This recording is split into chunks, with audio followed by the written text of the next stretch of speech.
बीरबल को हराने आया एक रहस्यमयी लुटेरा। एक दिन अकबर के दरबार में हलचल मच गई। चारों तरफ सिपाही दौड़ रहे थे, मंत्री आपस में फुसफुसा रहे थे। तभी एक अजनबी दरबार के बीचों बीच आकर खड़ा हुआ। काले कपड़ों में लिपटा, चेहरा आधा ढका हुआ और आंखों में ऐसी चमक मानो वो किसी रहस्य को छिपाए बैठा हो। अकबर ने पूछा, कौन हो तुम? अजनबी ने गहरी आवाज में कहा, मैं वो हूं जो कभी पकड़ा नहीं गया। लोग मुझे रहस्यमयी लुटेरा कहते हैं। मैं आपकी दौलत नहीं चाहता, बस एक चुनौती देने आया हूं, बीरबल को। पूरा दरबार सन्न रह गया। बीरबल ने मुस्कुराकर कहा, चुनौती? कैसी चुनौती? लुटेरे ने जेब से 3 सुनहरी सिक्के निकाले और कहा, इनमें से एक नकली है और तुम इन्हें बिना तोले या काटे पहचानो। अगर पहचान लिया तो मैं हमेशा के लिए चोरी छोड़ दूंगा, और अगर नहीं पहचाना। उसकी आंखों में रहस्यमयी चमक फैल गई, तो मैं बादशाह की तिजोरी से एक ऐसा राज चुरा लूंगा जिसे कोई नहीं जानता। बीरबल ने सिक्के उठाए, ध्यान से देखा, थोड़ा मुस्कुराए, फिर बोले, मुझे सोचने दो। पूरा दरबार सांस रोके देख रहा था। बीरबल सिक्कों को पलटते, सूंघते और कान से लगाकर हिलाते रहे। अचानक उनके चेहरे का भाव बदल गया, मानो उन्हें कुछ समझ आ गया हो। पर तभी लुटेरे ने कहा, सावधान बीरबल, जवाब देने से पहले सोच लो, क्योंकि एक गलत उत्तर तिजोरी के राज को खोल देगा। बीरबल ने धीरे से कहा, तो ठीक है, मेरा जवाब है। और तभी दरबार की दीवारों में से हवा की तरह एक परछाई गुजरी और तीनों सिक्के गायब हो गए। अकबर चौंक उठे, ये क्या हुआ? बीरबल मुस्कुराए, जहां रहस्य शुरू होता है वही सच्चाई छिपी होती है, जहां से ये सिक्के आए। लुटेरे की आवाज गूंजी, बीरबल, अगर हिम्मत है तो मुझे खोज निकालो, अगली भोर तक, नहीं तो वो राज सबके सामने होगा। रात गहरा चुकी थी। महल के हर कोने में सन्नाटा पसरा था, लेकिन बीरबल की आंखों में नींद नहीं थी। वो अपने कमरे में दीपक की मंद लौ के सामने बैठकर सोच रहे थे, लुटेरा आखिर कौन था और उसे तिजोरी का राज कैसे पता? अचानक दरवाजे पर हल्की दस्तक हुई। बीरबल ने दरवाजा खोला। सामने एक नौकर खड़ा था, जो कांपती आवाज में बोला, हुजूर, तिजोरी का ताला अपने आप खुल गया है। बीरबल तुरंत महल की तिजोरी तक पहुंचे। अकबर भी वही आ गए। तिजोरी सच में खुली थी, लेकिन अंदर से कोई सोना या जवाहरात गायब नहीं थे। सिर्फ एक पुराना चर्मपत्र, पार्चमेंट पड़ा था। उस पर लिखा था, जहां सत्य छिपा हो झूठ के पर्दे में, वहीं मिलेगा रहस्यमयी लुटेरा। पर सावधान, हर सुराग एक जाल है। अकबर ने गुस्से में कहा, बीरबल, अगर ये लुटेरा हमारे किले के भीतर है तो उसे पकड़ो, चाहे जैसे भी। बीरबल शांत स्वर में बोले, जहां जाल है वहां सच्चाई भी पास ही होती है। बादशाह सलामत, मुझे इस राज की तह तक जाने दीजिए। अगले दिन बीरबल ने दरबार में 3 लोगों को बुलाया, तिजोरी का रखवाला, दरबारी सोने का कारीगर और वही नौकर जिसने रात में दस्तक दी थी। बीरबल ने तीनों से एक एक सवाल पूछा। रात में चाबी किसके पास थी? तिजोरी की चाबी में ताले की आवाज कैसी थी? और सबसे जरूरी, जब ताला खुला तब दीवार पर जो छाया थी, वो किसकी थी? तीनों चुप रहे। तभी बीरबल ने मुस्कुराते हुए कहा, सच तो यह है कि लुटेरा हमारे बीच ही है। अकबर ने चौंक कर पूछा, क्या मतलब? बीरबल ने धीरे से कहा, वो शख्स जिसने दरवाजा खटखटाया वही असली लुटेरा है। लेकिन उन्होंने आगे बोलने से पहले चारों तरफ नजर दौड़ाई और पाया कि वो नौकर वहां से गायब था। सिपाही दौड़े, पर दरवाजे के पास सिर्फ एक चीज मिली, वही 3 सुनहरी सिक्के जो पहले गायब हुए थे। पर अब उनमें से एक पर नया निशान था, एक सांप का चिन्ह। बीरबल ने सिक्का उठाकर कहा, अब यह खेल सिर्फ चोरी का नहीं, बल्कि एक गहरे रहस्य का है। सुबह का सूरज महल की दीवारों पर चमक रहा था, लेकिन अकबर के दरबार में आज भी अंधेरा सा माहौल था। बीरबल सामने मेज पर वही 3 सुनहरी सिक्के रखे हुए थे। उनमें से एक पर बना सांप का चिन्ह अब और भी गहरा दिख रहा था, मानो वो किसी रहस्य को निगल चुका हो। अकबर ने पूछा, बीरबल, ये निशान किसका है? क्या इसका मतलब ये कोई गुप्त संकेत है? बीरबल ने सिक्के को रोशनी में घुमाते हुए कहा, बादशाह सलामत, ये कोई साधारण निशान नहीं, ये एक गुप्त संघ का प्रतीक है, नागबंधु। कहा जाता है कि ये लोग राज दरबारों में छिपकर खजाने के रहस्य चुराते हैं, लेकिन इस बार शायद उनका निशाना तिजोरी नहीं, कुछ और है। अकबर ने हैरानी से पूछा, कुछ और? क्या? बीरबल मुस्कुराए, सच्चाई का खजाना, वो राज जो सिर्फ बादशाह को मालूम है। तभी दरबार के दरवाजे पर एक सैनिक दौड़ता हुआ आया। हुजूर, महल के पिछवाड़े में एक सुरंग मिली है और उस पर भी यही सांप का निशान बना है। अकबर ने तुरंत आदेश दिया, चलो अभी चलकर देखते हैं। बीरबल ने दिया उठाया और अकबर के साथ सुरंग में उतर गए। रास्ता संकरा और नम था, दीवारों पर पुराने प्रतीक बने थे, हर जगह वही सांप का निशान। कुछ कदम चलने के बाद हवा ठंडी होने लगी और अचानक रास्ता 2 भागों में बंट गया। बीरबल ने कहा, बादशाह सलामत, यही असली परीक्षा है। एक रास्ता हमें लुटेरे तक ले जाएगा और दूसरा मौत तक। अकबर ने कहा, फिर रास्ता कौन सा सही है? बीरबल ने आंखें बंद की, सिक्के को हाथ में घुमाया और कहा, इस सिक्के की आवाज ही बताएगी। उन्होंने सिक्का उछाला, सिक्का जमीन पर गिरा और जिस दिशा में लुढ़का उसी तरफ उन्होंने इशारा किया। यही रास्ता सही है। दोनों आगे बढ़े और अचानक दीवार के भीतर से एक भारी आवाज गूंजी, सही रास्ता चुना बीरबल, लेकिन अब लौटना मुमकिन नहीं। दीवार खुद ब खुद बंद होने लगी। अकबर ने तलवार निकाली, लेकिन बीरबल ने कहा, रुको बादशाह सलामत, ये दीवार बंद नहीं हो रही, ये हमें किसी और ले जा रही है। धीरे धीरे दीवार के पीछे से एक रहस्यमयी चमकदार कक्ष दिखाई दिया और उस कक्ष के बीचों बीच वही लुटेरा खड़ा था।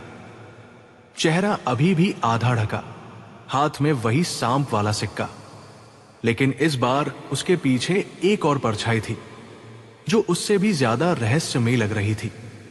लालटेन की रोशनी उस रहस्यमयी कक्ष में कांप रही थी। बीरबल और अकबर धीरे धीरे आगे बढ़े। उनके सामने खड़ा था वही लुटेरा, काले वस्त्रों में, आधा चेहरा ढका हुआ, और उसकी आंखों में चमक मानो वो सारा खेल पहले से जानता हो। अकबर ने तलवार उठाई, अब बहुत हुआ, बता तू कौन है और हमारे राज्य का राज क्यों चाहता है? लुटेरा हंसा, एक धीमी ठंडी हंसी, बादशाह सलामत, मुझे आपका राज नहीं चाहिए, मुझे चाहिए बीरबल का सच। दरबार में सन्नाटा छा गया। बीरबल ने शांत स्वर में कहा, मेरा सच? क्या मतलब है तुम्हारा? लुटेरा आगे बढ़ा। धीरे धीरे उसने अपना मुखौटा उतारा और सभी चौंक उठे। वो चेहरा बीरबल से मिलता जुलता था, मानो बीरबल का ही कोई दूसरा रूप हो। अकबर पीछे हटे, ये क्या मायाजाल है? लुटेरे ने कहा, मैं बीरबल नहीं, लेकिन बीरबल की बुद्धि का साया हूं। वो साया जिसे तुमने वर्षों पहले दरबार से निकाल दिया था। बीरबल की आंखों में हैरानी थी, पर आवाज स्थिर। मतलब तुम वही राघव हो जिसे मैंने झूठ पकड़ने के लिए परखा था? लुटेरे की आंखों में आग थी। हां बीरबल, वही राघव, तुम्हारा शिष्य। तुमने मुझे मूर्ख कहा, दरबार से अपमानित किया। आज मैं लौटा हूं तुम्हें उसी बुद्धि के जाल में फंसाने। अकबर ने तलवार तानी, सिपाहियों, पर बीरबल ने हाथ उठाकर रोका, नहीं बादशाह सलामत, यह मामला तलवार का नहीं, बुद्धि का है। लुटेरे ने मुस्कुराकर जेब से एक छोटा पत्थर निकाला जो नीली रोशनी में चमक रहा था। ये वही पत्थर है जो आपकी तिजोरी के पीछे छिपे राज का संकेत देता है। लेकिन अगर तुम इस पत्थर का अर्थ न समझ पाए तो मैं इसे नष्ट कर दूंगा और तुम्हारा पूरा राज्य अंधकार में डूब जाएगा। बीरबल ने ध्यान से पत्थर को देखा। उसकी सतह पर छोटे अक्षरों में कुछ लिखा था। जो सत्य को जानता है वो अंधकार में नहीं देखता, प्रकाश उसके भीतर होता है। बीरबल ने मुस्कुराकर कहा, तो असली सवाल ये नहीं कि पत्थर क्या है, बल्कि ये कि प्रकाश कहाँ है। लुटेरे ने हैरानी से पूछा, क्या मतलब?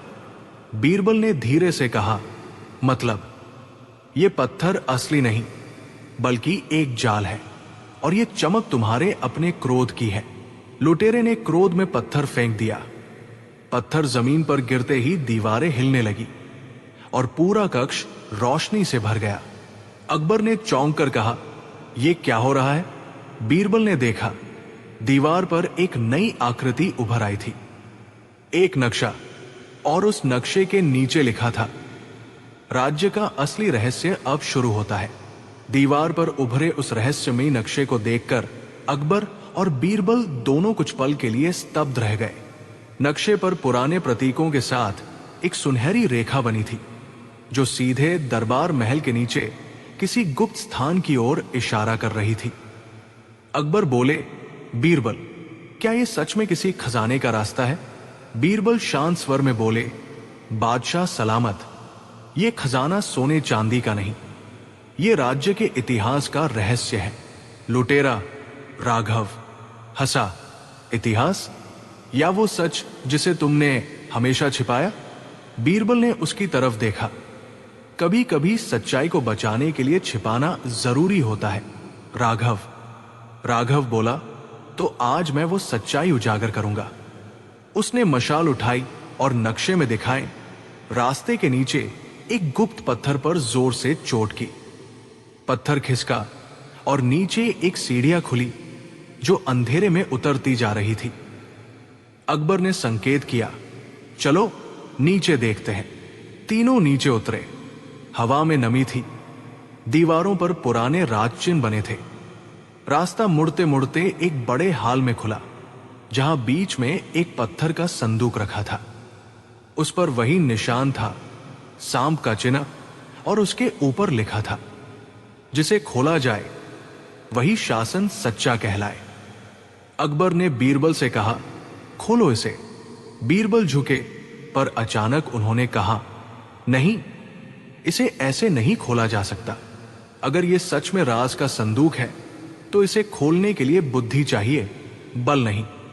उन्होंने संदूक के किनारे बने प्रतीकों को ध्यान से देखा। 8 प्रतीक थे और हर प्रतीक किसी दिशा की ओर इशारा करता था। बीरबल ने कहा, यह प्रतीक पवन, जल, अग्नि और पृथ्वी के चिन्ह है। मतलब इसे खोलने के लिए 4 तत्वों का संकेत देना होगा। राघव ने हंसते हुए कहा, देखते हैं तुम्हारी बुद्धि क्या कर पाती है। बीरबल ने पास रखी मशाल से थोड़ा धुआं छोड़ा, ये अग्नि। फिर दीवार से टपकता पानी उंगलियों पर लिया, ये जल। फर्श की मिट्टी पर हाथ रखा, ये पृथ्वी। और अंत में हल्के से फूंक मारी, ये वायु। अचानक संदूक चमक उठा और उसके भीतर से एक पुराना स्क्रोल निकल आया।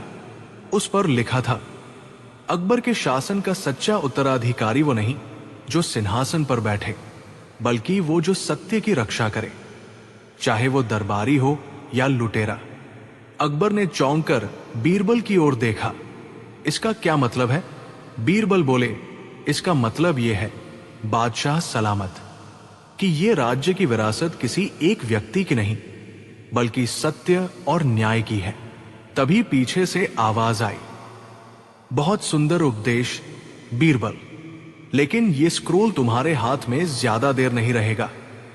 राघव ने अपनी तलवार निकाली और बीरबल के सामने खड़ा हो गया। उसकी आंखों में अब सिर्फ बदला था। बीरबल ने धीमी आवाज में कहा, अगर तू ये सोचता है कि ये खेल अब खत्म हुआ। राघव ने मुस्कुराकर बीच में कहा, तो तू गलत है बीरबल, अब असली खेल शुरू होगा।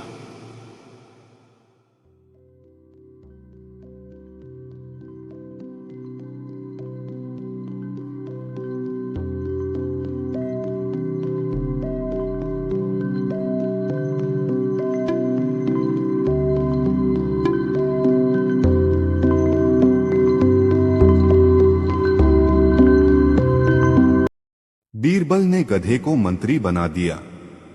अकबर का दरबार हमेशा ही बुद्धि और हंसी मजाक से भरा रहता था। एक दिन दरबार में अचानक चर्चा छिड़ी। राजा अकबर ने हंसते हुए पूछा, दरबारियों, अगर एक गधा मंत्री बन जाए तो क्या होगा? सभी दरबारी जोर जोर से हंस पड़े। किसी ने कहा, महाराज, गधा तो बस लाठी मारेगा। किसी ने कहा, मंत्री की कुर्सी टूट जाएगी। तो कोई बोला, गधे को पढ़ना लिखना कहाँ आता है। सबकी बातें सुनकर अकबर मुस्कुराए, लेकिन उनकी नजर बीरबल पर थी। तो बीरबल, तुम्हारा क्या कहना है? क्या गधा मंत्री बन सकता है? बीरबल ने बड़ी गंभीरता से कहा, जहांपना, अगर राजा चाहे तो गधे को भी मंत्री बनाया जा सकता है। पूरा दरबार चौंक गया। दरबारी हंस हंस कर लोटपोट हो गए। वाह बीरबल, तुम तो गधे को भी पढ़ा लिखा बना दोगे क्या? बीरबल ने शांत स्वर में कहा, नहीं महाराज, मंत्री बनने के लिए पढ़ाई नहीं, वफादारी और आदेश मानना जरूरी है। और इस गुण में गधा किसी से कम नहीं। यह सुनकर अकबर का माथा ठनका। उन्होंने तुरंत आदेश दिया, ठीक है बीरबल, कल से दरबार में एक गधा लाओ और उसे मंत्री बना दो। देखना चाहता हूं तुम्हारी बुद्धि का खेल। अगले ही दिन बीरबल सचमुच एक गधा दरबार में ले आए। गधे की पीठ पर रेशमी कपड़ा था और गले में सोने की घंटियां। पूरा दरबार ठहाकों से गूंज उठा। बीरबल ने घोषणा की, जहांपना, यह रहा आपका नया मंत्री गधाराम। अकबर हैरान रह गए और बोले, अब देखना चाहता हूं कि ये मंत्री काम कैसे करता है। बीरबल मुस्कुराए और बोले, जहांपनाह, गधाराम मंत्री की तरह किसी फैसले पर बहस नहीं करेगा, आदेश का पालन करेगा। जो काम उसे देंगे वह चुपचाप करेगा और मंत्री से ज्यादा वफादारी तो यही दिखाएगा। सभी दरबारी बीरबल की बात सुनकर चुप हो गए। अकबर हंसते हंसते बोले, बीरबल, तुमने तो गधे को भी मंत्री बना दिया। सच में तुम्हारी बुद्धि का कोई जवाब नहीं।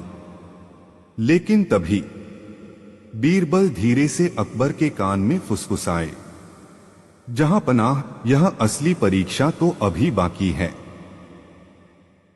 नगर भ्रमण के बाद अकबर दरबार में बैठे सोच रहे थे। बीरबल ने मजाक मजाक में गधे को मंत्री बना तो दिया, लेकिन असली मंत्री की तरह काम भी करवा पाएगा क्या? अकबर ने आदेश दिया, बीरबल, अब समय है गधाराम की असली परीक्षा का। मंत्री वही कहलाएगा जो समस्या का हल निकाल सके। चलो देखते हैं तुम्हारा गधा क्या कर पाता है। सारे दरबारी उत्सुकता से देखने लगे। अकबर ने गधाराम के सामने एक मामला रख दिया। दो किसान आपस में झगड़ रहे थे। पहला किसान बोला, यह खेत मेरा है। दूसरा किसान बोला, नहीं, यह खेत मेरा है। अकबर ने इशारा किया, तो मंत्री जी गधाराम, अब तुम फैसला करो। पूरा दरबार ठहाकों से गूंज उठा। गधा तो बस खड़ा रहा, कान हिलाता और कभी जोर से ढेंचू ढेंचू करता। अकबर मुस्कुराए और बोले, देख लिया बीरबल, तुम्हारा मंत्री कुछ बोल भी नहीं सकता।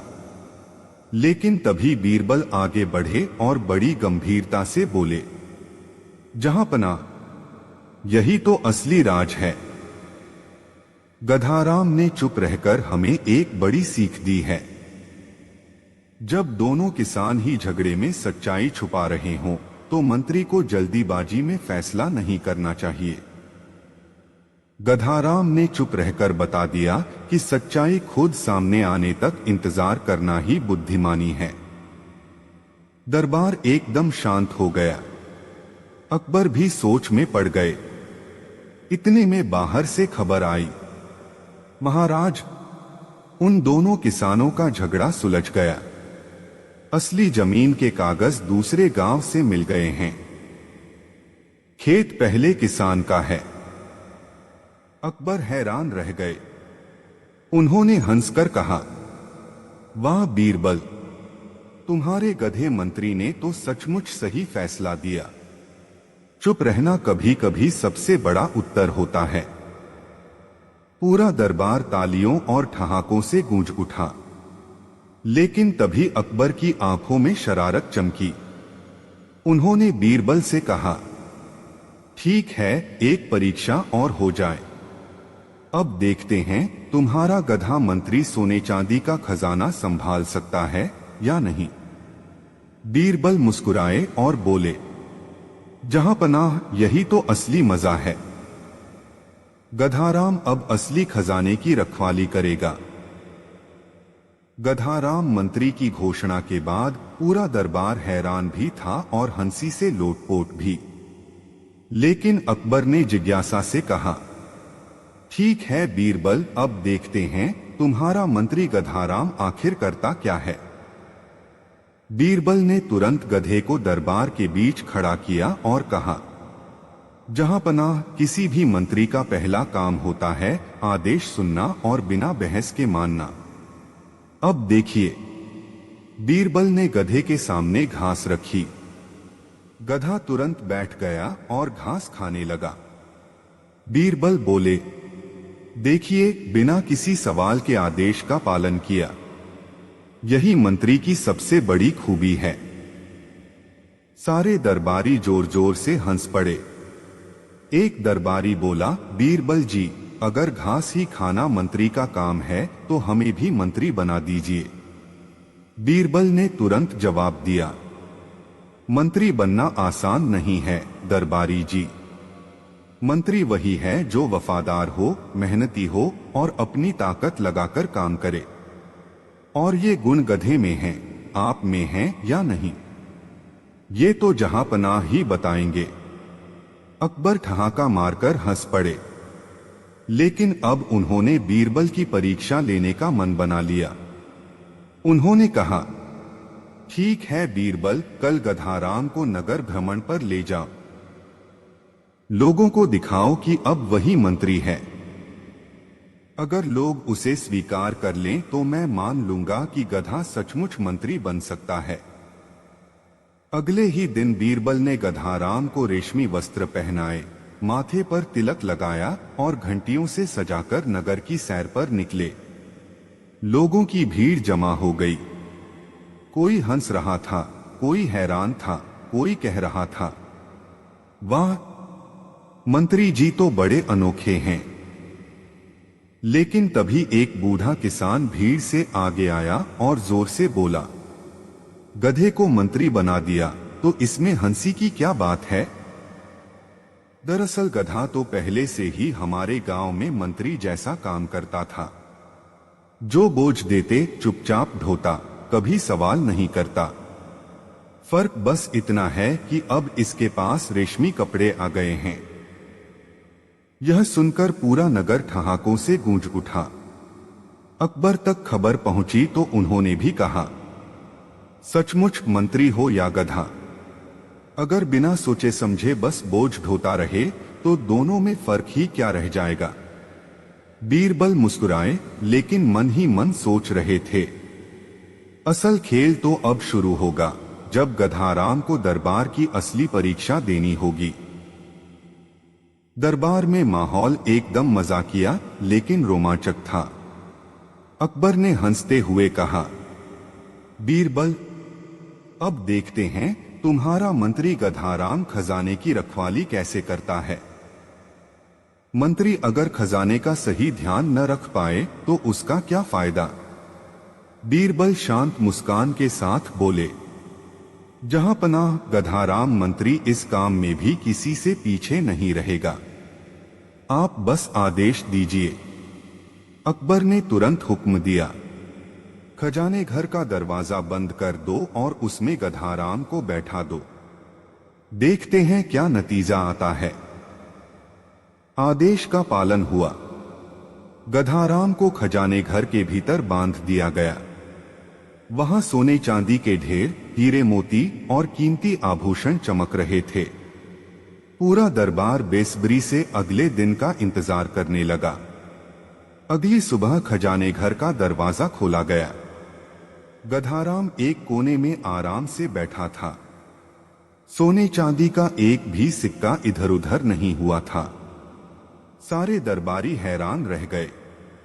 अकबर भी दंग रह गए और बोले, वाह बीरबल, इंसान मंत्री होता तो शायद खजाने का कुछ हिस्सा जेब में डाल लेता, लेकिन तुम्हारे गधे मंत्री ने तो खजाने की सच्ची रखवाली की है। बीरबल ने मुस्कुराकर कहा, जहां पनाह यही तो असली सीख है। ईमानदारी हमेशा पढ़े लिखे मंत्री में नहीं, बल्कि सादगी और निष्ठा रखने वाले में होती है। गधाराम ने दिखा दिया कि वह खजाने का सबसे अच्छा रक्षक है। पूरा दरबार ठहाकों और तालियों से गूंज उठा। दरबारी एक दूसरे से कहने लगे, सच है, गधा मंत्री हो सकता है क्योंकि उसमें लालच नहीं है। लेकिन तभी अकबर ने शरारत भरी नजर से बीरबल की तरफ देखा और बोले, ठीक है बीरबल, खजाने की रखवाली तो तुम्हारे गधे मंत्री ने कर ली। अब अगली परीक्षा और कठिन होगी। देखना चाहता हूं कि तुम्हारा मंत्री जनता की परेशानी भी समझ सकता है या नहीं। बीरबल हंसी दबाते हुए बोले, जहां पनाह, अगर यही आपकी अगली परीक्षा है तो गधाराम मंत्री उसका हल भी जरूर निकालेगा। अकबर ने दरबारियों को इशारा किया और कहा, कल से जनता दरबार में आएगी और अपनी समस्याएं हमारे गधे मंत्री गधाराम के सामने रखेगी। देखते हैं बीरबल का यह अनोखा मंत्री लोगों की मदद कर भी पाता है या नहीं। सारे दरबारी ठहाके लगाने लगे। वाह महाराज, गधा लोगों की समस्या सुनेगा। अब तो मजा आएगा, मंत्री जी ढेंचू ढेंचू में ही फैसला सुना देंगे। अगले दिन सुबह दरबार लगा। गधाराम रेशमी वस्त्रों में सजा मंत्री की कुर्सी पर बैठा था। उसकी गर्दन पर सुनहरी घंटियां बंधी थीं, जो हर हिलने पर बजती और लोगों को हंसी आती। सबसे पहले एक व्यापारी आया। उसने शिकायत की, महाराज, मेरा पड़ोसी मेरे पैसे लौटा नहीं रहा। अब मंत्री जी से न्याय चाहता हूं। अकबर ने मुस्कुराते हुए गधाराम की ओर देखा। गधाराम ने व्यापारी को घूरा और जोर से ढेंचू किया। पूरा दरबार हंस पड़ा।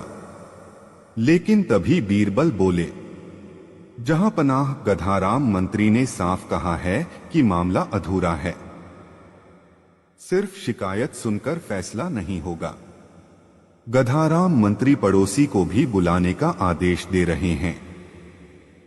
अकबर ने सिर हिलाया और पड़ोसी को बुलवाया।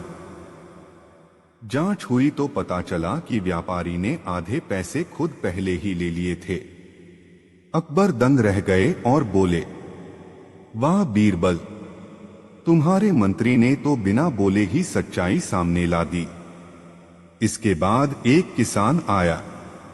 उसने कहा, महाराज, मेरे बैल खेत जोतते जोतते थक गए हैं, मुझे मदद चाहिए। गधाराम ने किसान को देखा और 2 कदम आगे बढ़कर उसके पास चला गया। किसान के कपड़ों को सूंघा, फिर वापस जाकर बैठ गया। बीरबल तुरंत बोले, जहां पनाह, गधाराम मंत्री कह रहे हैं कि किसान मेहनती है लेकिन साधन कमजोर हैं, इसलिए राज्य को उसकी मदद करनी चाहिए। अकबर मुस्कुराए और आदेश दिया, इस किसान को नए बैल दिए जाएं। पूरा दरबार तालियों और ठहाकों से गूंज उठा। अब तो लोग गधाराम मंत्री की जय जयकार करने लगे। लेकिन तभी अचानक एक चालाक और लालची दरबारी खड़ा हुआ। उसने कहा, महाराज, अब तो बीरबल ने गधे को सचमुच मंत्री बना दिया, लेकिन क्या यह गधा हमें धोखा भी दे सकता है? इसकी असली परीक्षा तो अभी बाकी है। अकबर ने तुरंत कहा, ठीक है, अगली बार गधाराम मंत्री को हम सब मिलकर एक कठिन चाल में फंसाएंगे, तभी पता चलेगा कि वह कितना बुद्धिमान है। बीरबल मुस्कुराए और मन ही मन सोचने लगे, अब असली खेल शुरू होगा और इसका राज कोई नहीं जानता। दरबार में गधाराम मंत्री की खूब चर्चा होने लगी थी। कोई हंसते हंसते लोटपोट हो रहा था तो कोई हैरान था कि गधा सचमुच इतना उपयोगी साबित हो रहा है। लेकिन कुछ दरबारी बीरबल की तारीफ से जलने लगे। एक दिन उनमें से एक चालाक दरबारी अकबर से बोला, महाराज, गधाराम मंत्री ने अब तक आसान आसान परीक्षाएं पास की हैं, लेकिन असली मंत्री वही है जो चालाकी और धोखेबाजी को पहचान ले।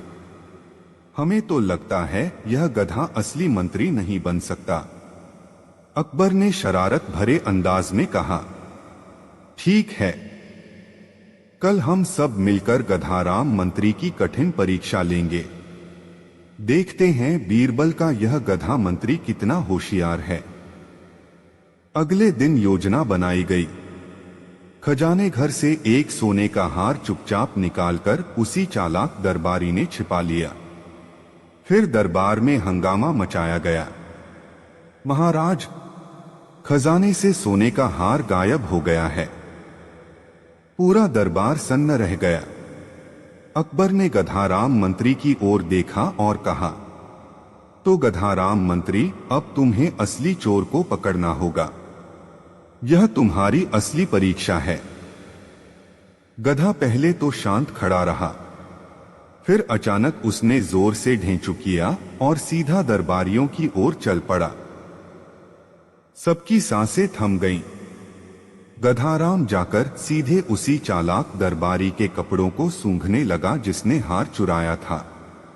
वह दरबारी घबरा गया और पसीना पसीना हो गया। बीरबल तुरंत बोले, जहांपनाह, गधाराम मंत्री ने असली चोर को पहचान लिया है। देखिए, ये दरबारी घबराकर कांप रहा है। अकबर ने सिपाहियों को आदेश दिया। तलाशी लेने पर सचमुच उसके कपड़ों में सोने का हार मिल गया। पूरा दरबार दंग रह गया और हंसी से गूंज उठा। अकबर हंसते हंसते बोले, वाह बीरबल, तुम्हारे गधे मंत्री ने तो सच्चे इंसानी मंत्री से भी अच्छा काम कर दिखाया। सच में गधा भी बुद्धिमान हो सकता है अगर सही मार्गदर्शन मिले। गधाराम की जय जयकार होने लगी। लेकिन तभी बीरबल धीरे से मुस्कुराए और बोले, जहांपनाह, असली राज तो अभी तक किसी ने जाना ही नहीं है। गधाराम मंत्री की सबसे बड़ी परीक्षा तो अब बाकी है। गधाराम मंत्री की जयकार पूरे नगर में होने लगी थी। लोग कहते, वाह, बीरबल ने गधे को मंत्री बनाकर कमाल कर दिया। यह गधा तो इंसानों से भी होशियार निकला। लेकिन दरबार में कुछ दरबारी अब भी जलन से भरे थे। उन्होंने अकबर से कहा, महाराज, अब तक की सारी परीक्षाएं आसान थीं। असली मंत्री वही कहलाएगा जो जनता की सबसे बड़ी मुश्किल हल कर सके। हमें लगता है गधाराम मंत्री इस बार हार जाएगा। अकबर ने गंभीर होकर कहा, ठीक है, अब अंतिम और सबसे कठिन परीक्षा होगी। गधाराम मंत्री को ऐसी चुनौती दी जाएगी जिसे इंसानी मंत्री भी हल करने में सोच में पड़ जाए। अगले दिन दरबार में एक अनोखा मामला पेश किया गया। दो गांव आपस में झगड़ रहे थे। पहले गांव वाले कह रहे थे, नदी का पानी हमारा है। दूसरे गांव वाले बोले, नहीं, यह पानी हमारा है। झगड़ा इतना बड़ा था कि लोग आपस में लड़ाई झगड़े पर उतर आए थे। अकबर ने कहा, गधाराम मंत्री, अब तुम्हें यह मामला सुलझाना है। फैसला ऐसा होना चाहिए जिससे दोनों गांव मान जाए। पूरा दरबार चुपचाप देखने लगा। गधाराम कुछ देर तक खड़ा रहा, फिर अचानक जोर से ढेंचू बोला और नदी की ओर भाग गया। सिपाही उसके पीछे गए। वहां जाकर उन्होंने देखा कि गधा नदी के बीच जाकर बैठ गया और पानी पीने लगा। लोग हंसी से लोटपोट हो गए। अकबर भी हंसी नहीं रोक पाए और बोले, बीरबल, तुम्हारा मंत्री तो बस पानी पीने चला गया। लेकिन बीरबल मुस्कुराए और बोले, जहां पनाह, यही तो असली जवाब है। नदी का पानी किसी एक गांव का नहीं, सबका है। जैसे गधाराम मंत्री ने बिना झगड़े अपना हिस्सा ले लिया, वैसे ही दोनों गांव शांति से मिल बांटकर पानी का उपयोग कर सकते हैं। अकबर ने तालियां बजाईं और कहा, वाह बीरबल, तुम्हारे गधे मंत्री ने सबसे कठिन विवाद भी हल कर दिया। सचमुच कभी कभी सादगी में ही सबसे बड़ा ज्ञान छुपा होता है। पूरा दरबार गधाराम मंत्री की जय के नारों से गूंज उठा। लेकिन तभी अकबर अचानक गंभीर हो गए और बोले, बीरबल, गधाराम ने अब तक सब परीक्षाएं पास कर ली, लेकिन आखिरी सवाल अब। जब बीरबल ने 3 मूर्खों की प्रतियोगिता करवाई, एक दिन अकबर के दरबार में हलचल मच गई। बीरबल ने हंसते हुए 3 दरबारी रामचरण, भोलू और चंचल को बुलाया। बीरबल ने कहा, जहां अपना, आज मैं दरबार में एक प्रतियोगिता करवा रहा हूं। जो सबसे अधिक मूर्खता दिखाएगा वही जीत जाएगा। सभी दरबारी हक्का बक्का रह गए। अकबर मुस्कुराए, बीरबल, ये तो मजेदार लगता है। बताओ, प्रतियोगिता कैसी होगी? बीरबल ने कहा, तीनों मूर्खों को 3 अलग अलग कार्य दिए जाएंगे और मैं देखूंगा कि कौन सबसे मूर्ख है। लेकिन इस प्रतियोगिता में एक शर्त है, जो अपनी मूर्खता समझेगा वो जीत से वंचित रहेगा। बीरबल ने पहला कार्य रखा। तीनों को बिना हाथ लगाए ताजा फल और व्यंजन का स्वाद लेना है। रामचरण ने तुरंत छल किया, मैं अपने पैर से खा लूंगा। भोलू ने कहा, मैं इसे हवा में उछाल कर पकड़ लूंगा। चंचल बोला, मैं किसी और को खिला दूंगा, फिर खुद खा लूंगा। तीनों में से कोई भी सफल नहीं हुआ। बीरबल हंसे और बोले, जहां अपना, ये तो केवल शुरुआत है, असली मूर्खता अभी सामने आएगी। अकबर ने तालियां बजाई और सब हंस पड़े। बीरबल ने दूसरा कार्य रखा। तीनों को एक संदेश पहुंचाना है, लेकिन दौड़ना मना है। केवल दिमाग और चालाकी का प्रयोग करें। रामचरण ने सिपाही को भेजा। भोलू ने घोड़े का इस्तेमाल किया। चंचल ने संदेश किसी अन्य मंत्री को दे दिया। तीनों असफल हुए। बीरबल मुस्कुराए, जहां पनाह, देखो, जो सीधे रास्ते का प्रयोग नहीं करता वो अपनी मूर्खता खुद ही साबित कर देता है। बीरबल ने तीसरा कार्य रखा। तीनों को इस पानी के बर्तन में रखा सिक्का निकालना है, लेकिन हाथ का इस्तेमाल मना है। तीनों ने अलग अलग तरीके अपनाए। रामचरण लकड़ी से खींचने लगा। भोलू बाल्टी और रस्सी लेकर उतरा। चंचल तो पानी को उछालने लगा। बीरबल ने धीरे से सिक्का निकाल दिया और तीनों के सामने रख दिया। सारा दरबार हंस पड़ा। अकबर बोले, बीरबल, ये तो कमाल का खेल है। तीनों अपनी मूर्खता दिखा रहे हैं। बीरबल ने चौथा कार्य रखा। तीनों को बिना देखे बताना है कि सिक्का कहाँ रखा गया है। जो अपनी मूर्खता समझ लेगा वो प्रतियोगिता से बाहर होगा। तीनों ने अनुमान लगाना शुरू किया। रामचरण ने जोर से कहा, सिक्का यहां है। भोलू बोला, नहीं, सिक्का वहां है। चंचल बोला, मुझे लगता है सिक्का कहीं और है। बीरबल मुस्कुराए, जहां अपना, ये चारों अब अपनी मूर्खता समझ ही नहीं पा रहे। यही असली मजा है।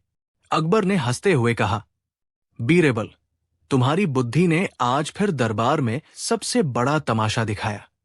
बीरबल ने दरबार को समझाया, मूर्खता केवल ज्ञान की कमी नहीं, बल्कि अहंकार, जल्दबाजी और लालच में भी होती है। जो अपनी गलतियों को नहीं समझता वही सच्चा मूर्ख है, और जो समझकर भी नहीं सीखता वही अपने लिए और दूसरों के लिए सबसे बड़ा तमाशा बनता है। तीनों मंत्री शर्मिंदा हुए। रामचरण, भोलू और चंचल सबने सिर झुकाया। अकबर मुस्कुराते हुए बोले, बीरेबल, तुम्हारे बिना दरबार अधूरा है। तुमने फिर साबित कर दिया कि बुद्धि, समझदारी और हंसी का मेल सबसे बड़ा जादू है। बीरेबल मुस्कुराए। जहांपनाह, यही दरबार का सबसे मजेदार और सबसे बड़ा सबक है। कहानी की सीख: मूर्खता केवल ज्ञान की कमी नहीं, बल्कि अहंकार, लालच और जल्दबाजी में भी होती है। जो अपनी गलती नहीं समझता और सीखने से डरता है, वही अपने लिए सबसे बड़ा तमाशा बन जाता है।